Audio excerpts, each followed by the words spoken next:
नमस्कार, यह एक विश्लेषणात्मक वीडियो है जिसमें तीनों जो कृषि कानून आए हैं वे तीनों कृषि कानून क्या है, उन पर जो हंगामा हो रहा है वह क्या है, मतलब सुधार क्या क्या है उनमें, और उसके पीछे दूसरा कौन सा नैरेटिव कुछ लोग कामयाब करने का सोच रहे हैं, इस पर इस वीडियो में हम देखेंगे।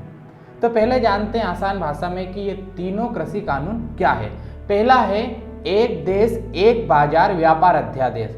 इसमें सरकार ने कहा है कि किसान कहीं का भी हो वो देश में अपनी उपज स्वतंत्र रूप से कहीं भी बेच सकता है। इसमें सरकार ने जिसके पास पैन कार्ड है ऐसे व्यापारी को उपज खरीदने का अधिकारी मान लिया है।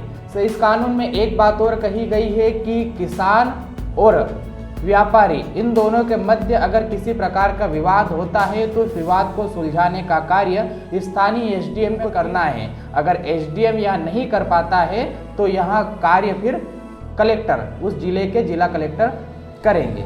दूसरा अधिनियम है, दूसरे अधिनियम में सरकार ने 1955 के आवश्यक वस्तु अधिनियम में कुछ संशोधन किए हैं। इस संशोधन के अंतर्गत कुछ खाद्यान्न, कुछ खाद्य तेले, कुछ अनाज जिसमें आलू और प्याज, इनको आवश्यक वस्तु से बाहर कर दिया गया है। इसमें सरकार ने किसानों के साथ साथ प्रोसेसर और निर्यातकों को भी छूट दी है इन वस्तुओं के भंडारण के लिए।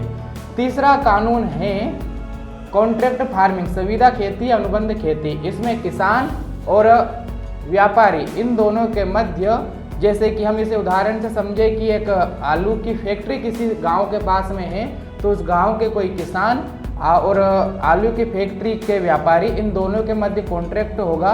किसान जो आलू बोएगा उसका बिक्री और भाव उसका सारा उपज के समय ही जब बोया जाएगा तभी तय हो जाएगा। इसे कॉन्ट्रैक्ट फार्मिंग कहा गया है। और सरकार ने यह कहा है कि किसान अपनी मर्जी से कहीं भी कॉन्ट्रैक्ट कर सकता है। अब इन तीनों कानून इतने हैं। अब इन तीनों कानूनों में जो सुधार के लिए जो आंदोलन किए जा रहे हैं, जो सुधार कृषि संगठन मांग रहे हैं वे क्या है यह भी समझिए। सबसे बड़ा और पहला सुधार है एमएसपी की सरकार लिखित में गारंटी दे।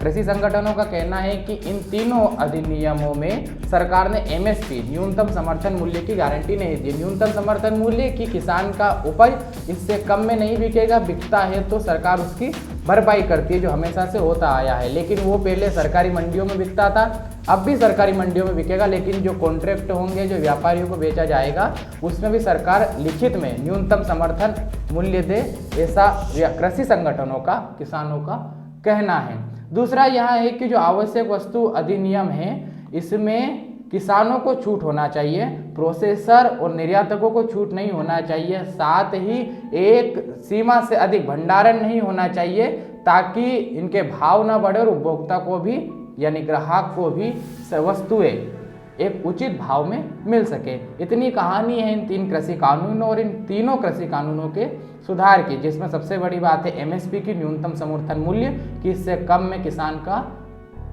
माल जो है, उसकी उपज है, वो इससे कम में नहीं बिके। देशभक्त किसान संगठन इन्हीं सुधारों के लिए आंदोलन कर रहे हैं और इसमें सबसे प्रमुख जो है वह मांग उनकी एमएसपी की लिखित में गारंटी हो। वे कह रहे हैं कि प्रधानमंत्री ने जो बात बार बार एमएसपी के बारे में कही है कि एमएसपी नहीं हटेगी, उन्होंने देव दीपावली पर भी काशी में कहा, उस बात को वे लिखित में कह दे।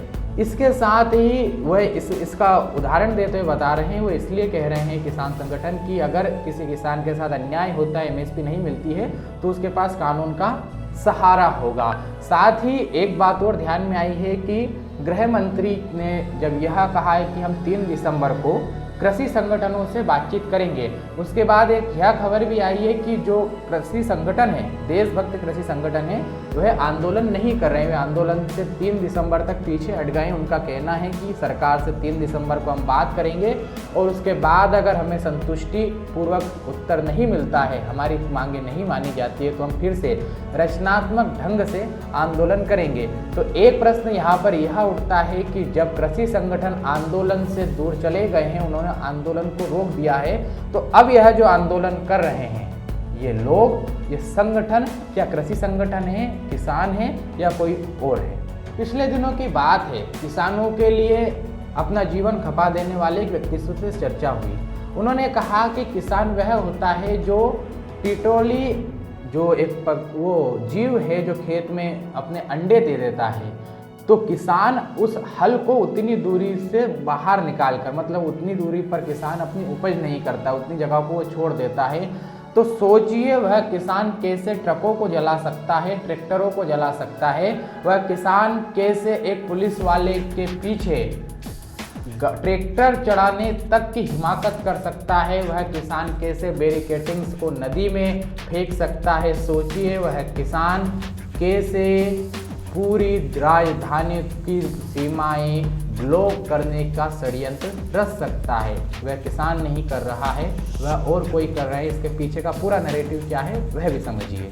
मैं नैरेटिव्स बताऊं लेकिन उससे पहले एक सरकार की यह बात समझ लीजिए। सरकार ने कहा, सरकार के ऊपर एक प्रश्न उठाया जा रहा है। ऐसा कहा जा रहा है कि सरकार मंडियों को समाप्त कर देना चाहती है और पूरी किसानों की जमीन व्यापारियों को देना चाहती है। इस पर सरकार की तरफ से बयान आया है। स्वयं प्रधानमंत्री ने देव दीपावली पर काशी में कहा है कि हम मंडियां बंद नहीं करना चाहते, वरन अगर हम बंद करना चाहते तो फिर हम मंडियों को इतना आधुनिक क्यों बनाते। हम तो किसानों के लिए एक और रास्ता, एक और विकल्प तैयार कर रहे हैं कि वह मंडी में बेचना चाहे तो मंडी में बेचे हमेशा की तरह, या फिर वह दूसरी जगह अपनी कृषि का, अपनी उपज का कॉन्ट्रैक्ट करके बेचना चाहे तो वह बेच सकते हैं। ऐसा सरकार ने कहा है।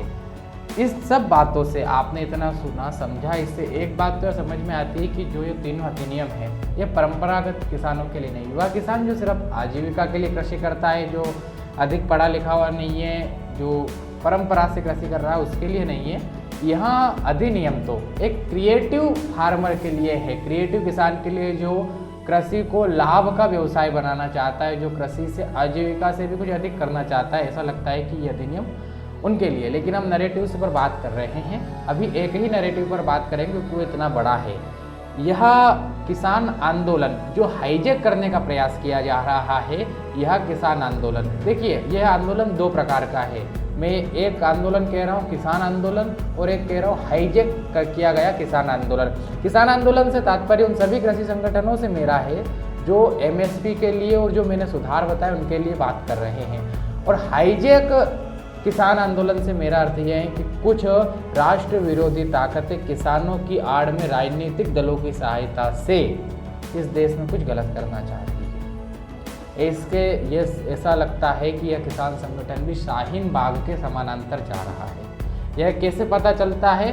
तो कुछ चीज़ें हैं। आप देख रहे होंगे पिछले कुछ वर्षों में इस देश में कुछ आंदोलन हुए, कुछ ऐसी घटनाएं हुई जो पहले तो परोपकारी वृत्ति की लगती है, लेकिन बाद में जब उनकी परिणति होती है तो एक घृणित उद्देश्य उनमें छिपा हुआ होता है, ऐसा लगता है।